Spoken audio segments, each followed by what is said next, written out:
Hello everyone, welcome back to my channel. तो students, आज हम लोग स्टडी करने वाले हैं रिस्पायरेशन इन साइकॉन। साइकॉन में रिस्पायरेशन प्रोसेस किस प्रकार होती है। तो आप लोग एक बार ये जान लें कि इससे पहले हम लोगों ने क्या स्टडी किया है। तो इससे पहले हम लोगों ने साइकॉन में systematic position of साइकॉन, habitat and structure को स्टडी कर चुके हैं हम लोग। जिन्होंने नहीं स्टडी किया है, डिस्क्रिप्शन में जाइए, वहाँ लिंक दिया गया है, वहाँ जाके आप लोग देख सकते हैं साइकॉन की systematic position, habitat and structure के बारे में फुल स्टडी कर सकते हैं। तो हम लोग आप अपने टॉपिक की ओर आगे बढ़ते हैं, रिस्पायरेशन ऑफ साइकॉन। तो रिस्पायरेशन में जो साइकॉन का जो रिस्पायरेशन है वो किस प्रकार होता है, तो चलिए जान लेते हैं।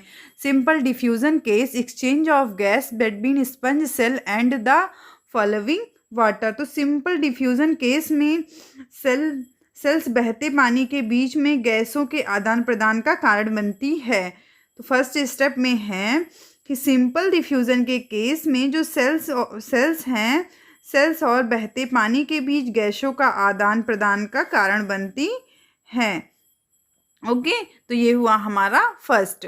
और सेकंड है dissolved oxygen in the water diffuse into the cell casing of oxidation of protoplasmic molecule along with the release of energy capture in ATP. पानी में जो घुली हुई ऑक्सीजन होती है, पानी में घुली हुई ऑक्सीजन कोशिकाओं में फैल जाती है, जिससे प्रोटोप्लाज्मिक अणुओं का ऑक्सीकरण होता है, साथ ही एटीपी के फॉर्म में एनर्जी को ये कैप्चर करती हैं। और फिर हमारा नेक्स्ट है ATP is critical in supplying energy to metabolising cell. तो एटीपी कोशिकाओं में ऊर्जा आपूर्ति के लिए महत्व देती है। और हम लोग का लास्ट है ATP is critical in supplying energy to metabolising cell. तो एटीपी कोशिकाओं में ऊर्जा आपूर्ति के लिए महत्व देती है।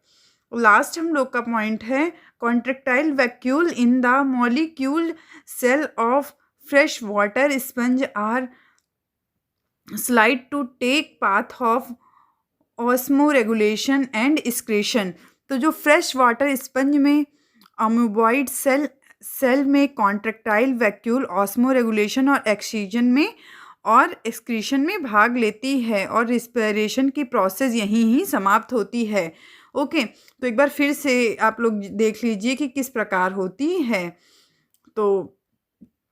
तो ये मैं आपको बता दे रही हूँ एक बार फिर से। तो जो सिंपल डिफ्यूजन केस में इसमें गैसों का आदान प्रदान होता है, और फिर पानी में जो घुली हुई ऑक्सीजन होती है कोशिका में फैल जाती है, और प्रोटोप्लाज्मिक अणुओं का ऑक्सीकरण होता है, साथ ही एटीपी के फॉर्म में या कैप्चर होती हैं। ओके, तो लास्ट हम लोग का ATP is critical in supplying energy to metabolic cell. ATP कोशिका में ऊर्जा आपूर्ति के लिए महत्व देती है। Contractile vacuole in the amoeboid cell of fresh supporting are said to take part in osmoregulation and excretion। तो फ्रेश वाटर स्पंज में अमोबॉइड सेल में कॉन्ट्रैक्टाइल वैक्यूल ऑस्मोरेगुलेशन और एक्सक्रीशन में भाग लेती है। ओके, तो ये है हमारा रिस्पायरेशन इन साइकॉन। तो अपनी रिस्पायरेशन इन साइकॉन को किस प्रकार रिस्पायरेशन होता है साइकॉन का इसको हिंदी और इंग्लिश दोनों में जान लिया है।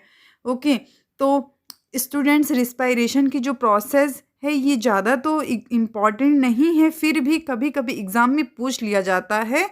सो आप लोग इस प्रोसेस को एक बार अच्छे से पढ़ लीजिए, नोट्स बनाना चाहिए तो नोट्स बना लीजिए, और जो कुछ आपको नहीं समझ में आया है कमेंट बॉक्स में कमेंट कर दीजिए। और ऐसी ही जानकारी के लिए आप हमारे टेलीग्राम चैनल से जुड़ सकते हैं, जिसका लिंक डिस्क्रिप्शन बॉक्स में दिया गया है।